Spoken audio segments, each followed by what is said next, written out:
Hello, hi, I'm Corvimae, and this is a guide on how to beat the 4th Frenzied Lord, the Electrode fight, fast and good-like.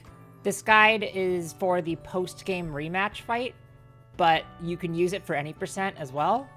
As far as I know, the only difference between the post-game and the any percent fight is that Electrode has 60 health during the main story, and it has 68 health in the post-game.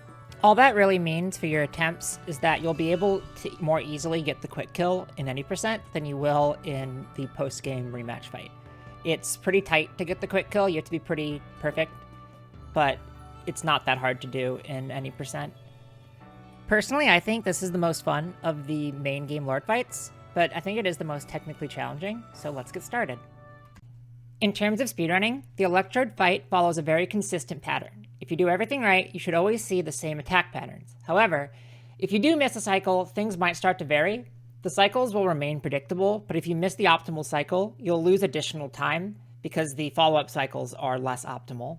This fight has 2 phases, pre-rage and post-rage. When you reach the 50% mark, you'll trigger the rage phase at the end of the current attack. There are 4 attacks that Electrode will use during the fight. The first one is the Homing Orb, which fires a ball of electricity at you. We just want to tank those because it doesn't actually knock us down, it only staggers us, which interrupts our current animation, and if we time it right, we shouldn't actually lose any time because the stagger animation is shorter than the cooldown between throws. The second attack is the Voltorb Drop, which just drops a bunch of Voltorbs around you, which explode after a short delay. The AoE of the explosion is slightly larger than it looks, so just be aware of that. This attack also has an annoying mechanic where you can just get hit by Voltorbs you can't see because they spawn behind you and the camera, for whatever reason, is super zoomed in on this fight. This would be more annoying if not for the fact that Voltorb placement doesn't actually appear to be random. It seems very consistent, so once you know where to move, you should be able to avoid them.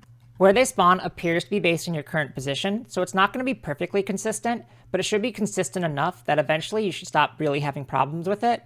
During the Voltorb Drop attack, it's really important that you don't get hit. If you get hit once, you'll miss too much damage and not be able to get the quick kill. You also want to position yourself to avoid having to roll as much as possible. The roll animation is longer than the cooldown between throws, so you will end up losing damage for every time you have to roll. That said, rolling is still shorter than getting hit, so if you have to roll, that's better than getting hit. It's hard for me to really give diagrams or anything for this because it is really dependent on your movement. But after doing enough attempts, you'll start to kind of understand where the Voltorbs are going to drop. It's something that comes with practice, so just do attempts. And if you're using this guide for any percent, it doesn't appear that there's really any difference with how the Voltorbs drop between any percent and the post-game fight, so you can just practice in the post-game fight. These are the only attacks that it uses in the pre-enrage phase. It will alternate between these attacks until you get it below 50%. One small hiccup is he'll sometimes jump into the middle of the arena. It shouldn't lose any time if you react quickly enough. You just have to be aware of it. I think it's position-based, but I'm honestly not positive. He'll never jump during an attack though. It's only between attacks, so you only have to look out for it then. Side note, when I say enrage, I'm referring to when he stops attacking and just roars for a bit and becomes invulnerable. In the post-enrage phase, these 2 attacks still occur, but there are 2 additional attacks. The first is the green Homing Orb. It's the Homing Orb from before, but now it's green. I don't know how it's different. The second attack is the Boom Attack. The Electrode will leap up into the air, and then it'll land on the ground, float up in the air, and charge a giant explosion. If you get hit by the explosion, you lose like 5 seconds. The optimal fight, which is the quick kill, is to get the kill before the boom goes off. In any percent, it's possible to get the kill before he leaps up into the air, which is even faster. But as far as I can tell with current strats, it's not possible to do that in the post-game fight. Okay, so phases. There are 2 different cycles that you can get post-rage. There's the good cycle, where a Voltorb Drop happens before the boom, allowing us to get enough damage in to kill before the boom goes off. And there is the bad cycle, where it does not that. The trick to getting the good cycle is to not mess up. If you trigger rage in the first 3 cycles, that is to say you get Electrode less than or equal to 50% before it finishes the 3rd Voltorb Drop, you will get the good cycle post-enrage. If you trigger it on the 4th cycle, you will get the bad cycle post-enrage. And if you trigger it on a cycle after that, I have no idea. This means there's no real benefit to delay the rage phase at all. I'd experimented for a bit with a backup strat where you delay rage if you get hit at all, but it just makes it worse, so don't do that. Alright, let's see how it all comes together.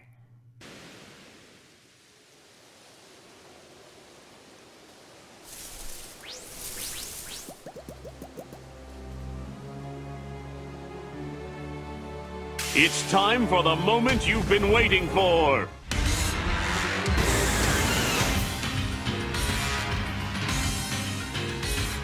Right off the bat, you obviously need to be close to Electrode to attack it.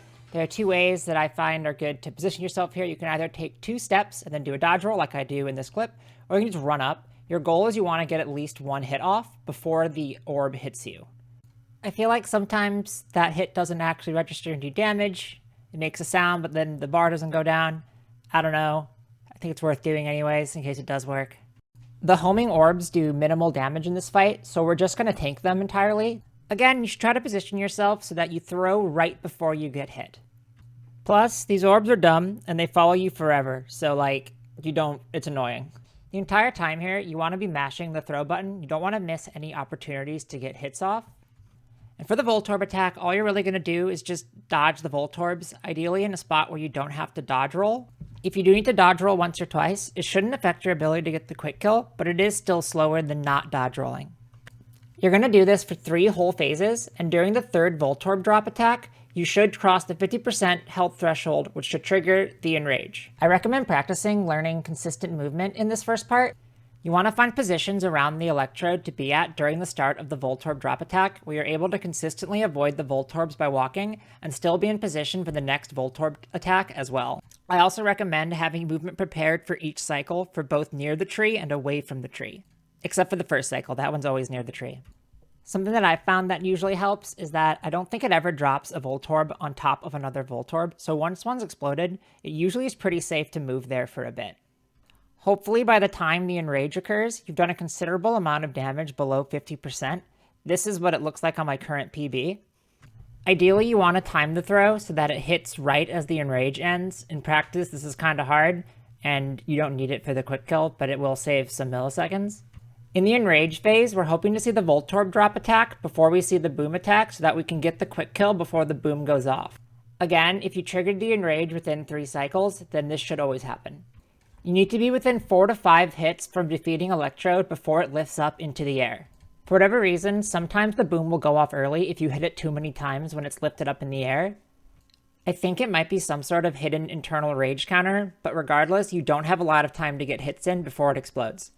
It will also sometimes do what I call the quick boom, where it explodes after like 2 hits. I don't know why it does this. I think it's the internal rage thing again, but it's lame and it sucks.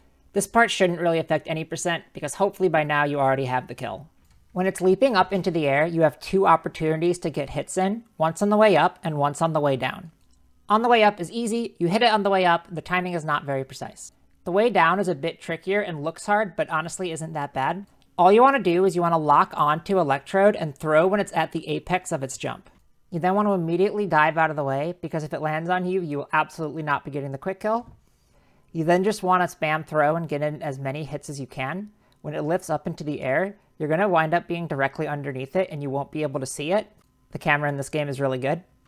You just kind of need to throw upward. It just takes practice. It's usually not that punishing if you miss once or twice because of that internal rage counter.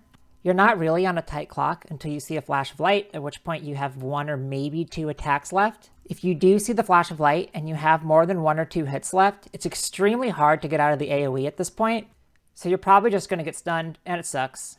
If you get stunned and you have more than a couple hits left, you'll probably end up losing the fight because the stun sets you to 1 HP, at which point the homing balls will end up killing you. For this reason, if you're doing any percent, you might just want to cut your losses if you don't think you can get the quick kill and just wait out the explosion. It shouldn't really be an issue in any percent though, unless the fight has gone very poorly. Also, you get 4 medium experience candies if you win the rematch, so if you're not going to PB, it's just something to consider. If he lifts up and you still have 5 or more hits to go, you might want to try spacing out your throws in bursts of 2. This seems to reduce the chances of quick boom, but this is all pretty anecdotal and it's not relevant for top times anyways.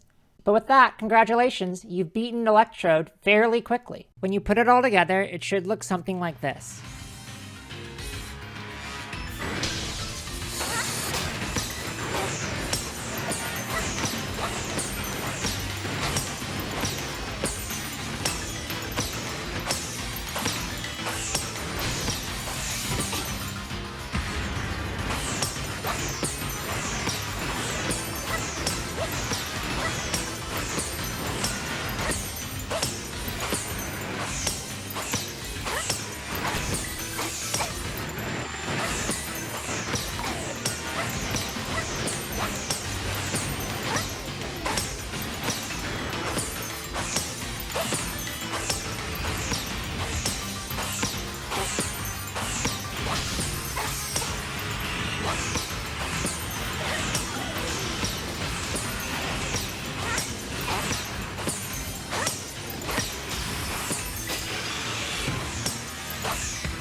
If you like this video and you'd like me to do more, let me know in the comments and I can do some more videos for the other lords.